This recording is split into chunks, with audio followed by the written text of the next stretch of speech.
बिस्मिल्लाहिर्रहमानिर्रहीम। अस्सलाम वालेकुम रहमतुल्लाह। आप देख रहे हैं UAE उर्दू न्यूज़ और मैं हूं सत्ता लगारी। खबरों की तफसील की तरफ जाने से पहले एक रिक्वेस्ट, अगर आप मेरे चैनल पे पहली बार आए हैं तो प्लीज़ चैनल को सब्सक्राइब कर दीजिए और साथ बेल के आइकॉन के ऊपर भी क्लिक कर दीजिए। अब चलते हैं खबरों की तफसील की तरफ। दुबई माल ने 1 जुलाई से पार्किंग की अदायगी, सालेक पोर्ट दाखिली रास्तों लिफ्टों के करीब पहुंचा दिए गए। अब इस खबर की तफसील। मुत्तहिदा अरब अमारात के रोड टूल ऑपरेटर सालेक के बोर्ड दुबई माल के अंदर और बाहर कई जगहों पर आ गए हैं।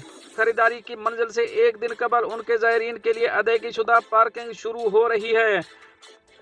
पार्किंग के तमाम दाखिली रास्तों और बोर्ड पर सुरमई और सफ़ेद सालेक ब्रांडिंग लगा दी गई थी। तमाम पार्किंग एरियाज पर कोई नजर आने वाली रुकावटें या कैमरे नजर नहीं आए।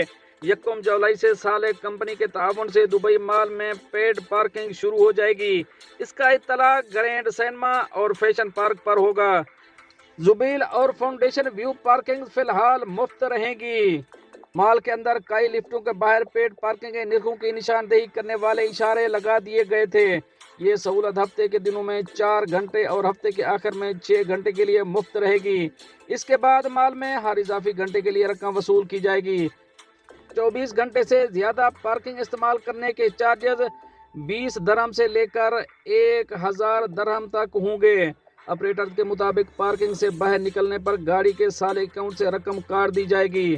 दुबई माल के पार्किंग तक रसाई और इस्तेमाल करने के लिए कारों को सालेक टैग की ज़रूरत होगी। ये फौरी तौर पर वाज़ेह नहीं है कि टैग के बगैर कारों को कैसे रोका जाएगा। इतवार की शाम तमाम पार्किंग एरिया के दाखिली दरवाजों पर माल सिक्योरिटी गार्ड मौजूद थे जो कारों को डायरेक्ट और री रूट कर रहे थे। दोस्तों, ये तो थी कुछ अहम अपडेट जो आप दोस्तों शेयर करी हैं। मिलते हैं नेक्स्ट अपडेट के साथ नेक्स्ट वीडियो में, तब तक के लिए अल्लाह हाफिज़।